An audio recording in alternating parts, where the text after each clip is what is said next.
Shri Swami Samarth friends, अभी ये एकादशी आने वाली, वो कब है, इसका क्या नाम है और इसके साथ में ही इसके क्या नियम होते हैं, कब रखनी है, पूरी जानकारी आज मैं आपको देने जा रही हूँ फ्रेंड्स। तो आप सबका स्वागत है श्री स्वामी समर्थ यूट्यूब चैनल पर। फ्रेंड्स, भाद्रपद मास की शुक्ल पक्ष की एकादशी का क्या नाम है, कब शुरू होने वाली है और इसका नाम क्या है और हमको कब रखना है। और फ्रेंड्स, इसका 13 सितंबर को है या 14 सितंबर को है। तो फ्रेंड्स सुन लीजिए, भाद्रपद मास की एकादशी का नाम है परिवर्तन एकादशी। क्यों? तो इस दिन श्रीहरि विष्णु जी अपनी करवट बदलते हैं, तो इसलिए इनको परिवर्तन एकादशी नाम से जाना जाता है। और इसमें एक एकादशी 13 तारीख को 13 सितंबर को रात 10:40 में शुरू होने वाली है। तो 14 सितंबर को रात को 8:40 तक रहने वाली है। तो उदया तिथि के हिसाब से 14 सितंबर को ही रखना है। तो 14 सितंबर आने वाला है शनिवार को। तो शनिवार को ये एकादशी हम सबको करना है, परिवर्तन एकादशी है।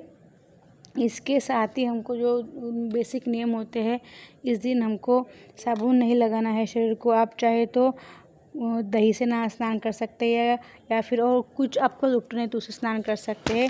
इस दिन हमको दातुन नहीं करना होता है, दातुन करना नहीं है। और ज़मीन पे सोना पड़ता है। रात को 12 बजे तक हमको जागरण करना पड़ता है, हम दिन में नहीं सो सकते।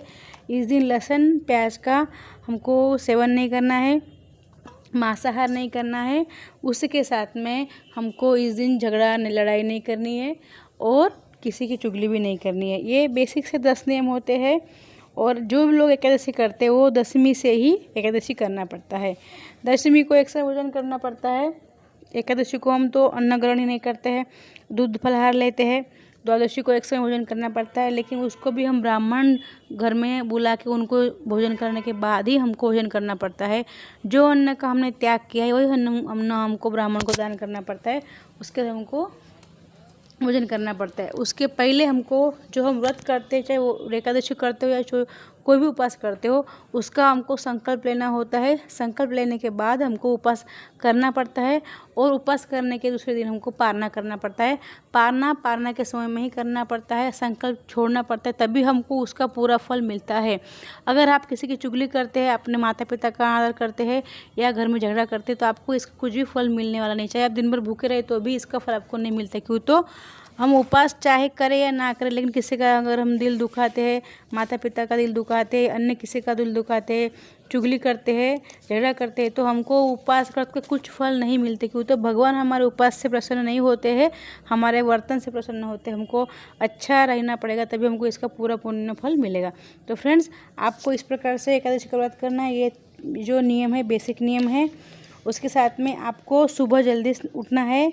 जल्दी उठना मतलब सूर्योदय के पहले उठना पड़ता है, सूर्योदय के पहले स्नान करना पड़ता है। उसके बाद आपको, अगर आपके घर के नज़दीक गंगा है तो आप गंगा स्नान कर सकते हैं, नहीं है तो पानी में गंगा जल डाल के स्नान कर सकते हैं। और फ्रेंड्स, अगर आपको और एक उपाय, अगर आपको गंगा जल भी आपके पास नहीं है तो आप सुबह जल्दी उठ के गंगा माता का नाम लेके भी अगर स्नान करेंगे, हर हर गंगा बोल के, तो भी आपको गंगा स्नान का ही पुण्य मिलेगा। तो फ्रेंड्स, इस प्रकार से उपास करना पड़ता है। और 14 सितंबर को परिवर्तन एकादशी हमको सबको करना है।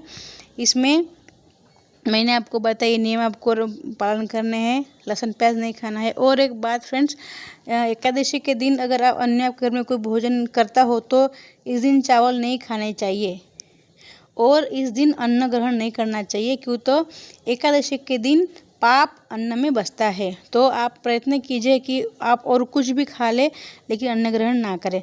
और कोई बीमार है, छोटे बच्चे हैं, तो उनके लिए आप कच्चा भोजन ना पकाएं, पूरी और सब्जी बनाएं, इसको पक्का भोजन कहते हैं। तो फिर इस प्रकार से मैंने आपको परिवर्तन एकादशी जानकारी बताई है। आपको थोड़ी जानकारी ऐसे लगे कि आपके काम की है, थोड़ी भी अगर आपके उपयोग में आने वाली है, आपको अच्छी लगी है, तो इसको सब्सक्राइब अवश्य करें फ्रेंड्स और शेयर करें, ताकि ये वीडियो सब तक पहुँचे और सबको एकादशी की जानकारी मिले। श्री स्वामी समर्थ।